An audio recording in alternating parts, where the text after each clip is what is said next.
Welcome to the Banker Lamp. Please enjoy the video. You begin by opening both Excel files and positioning them so you can see each sheet. Choose a single comparison key like ID or email because it uniquely matches rows. This reduces false positives. Once done, sort both sheets by that key to line up similar entries. Sorting makes VLOOKUP and match consistent.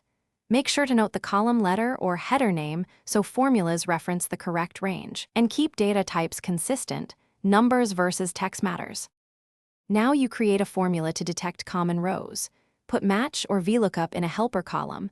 Match returns position when present. Wrapped in if and ISNA, it yields an explicit yes/no. Once done, COUNTIF is simpler for single column checks. It counts occurrences and flags common items. Make sure to use absolute references with $ for the compared range so copying stays accurate. After entering the formula, drag or double-click the fill handle to apply it to finish, filter the helper column to isolate common entries and copy them to a new sheet for reporting. You can also apply conditional formatting to highlight matches so you quickly scan results. This helps validate the formula. If things go wrong, check for common issues. Extra spaces, mismatched data types, or inconsistent formatting. Use trim, value, or text to normalize data. Make sure to rerun formulas after cleaning and, if needed, recalc with F9 to refresh results.